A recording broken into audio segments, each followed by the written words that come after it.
नमस्कार. जय महाराष्ट्र.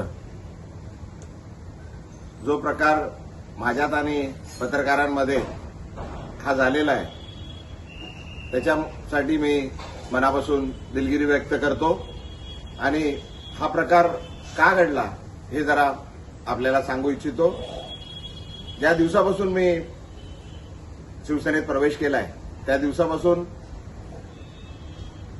एकदम वाईट शब्दात आणि शिव्यागाळ करून मला जे अपमान करत होते तरी पण मी सर्व अपमान सहन केले. तरी सुद्धा आज सकाळी परत एक पत्रकार मित्र आले होते. मी त्यांना हात जोडून विनंती केली की बाबा याबद्दल आपण कुठलंही मला विचारू नका.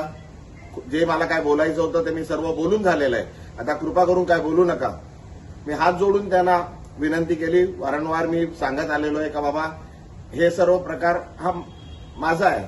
मला आपण जे शिव्या देतात आहे ठीक आहे, पण माझ्या परिवाराला, माझ्या मुलीला, माझ्या पत्नीला, माझ्या वडिलांना, माझ्या परिवाराला आपण जे वाईट बोलताय, शिव्या देतात आहे त्यापासून त्यांना जरा लांब ठेवा असं मी त्यांना वारंवार विनंती करत आलोय.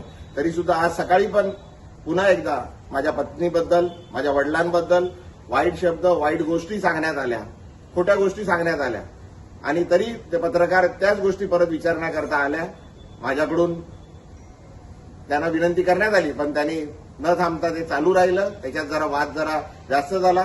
माझ्याकडून चुकीने काहीतरी अपशब्द निघाले. मी त्याकरता पुन्हा एकदा त्या पत्रकारांची आणि पूर्ण पत्रकार समूहाची मनापासून दिलगिरी व्यक्त करतो आणि हे का होतंय हे मी आपल्याला सांगितलंय. कृपा करून आपण मी जे केलंय, मी जे प्रवेश केलाय त्याच्यासाठी ठीक आहे. माझ्या परिवाराला, माझ्या मुलीला, माझ्या परिवाराला, माझ्या पत्नीला, माझ्या वडिलांना जे हयात नाहीये, माझ्या आईना आणि माझ्या पूर्ण परिवाराला याच्यापासून जरा लांब ठेवा अशी आपल्याला विनंती करतो. धन्यवाद. जय हिंद. जय महाराष्ट्र.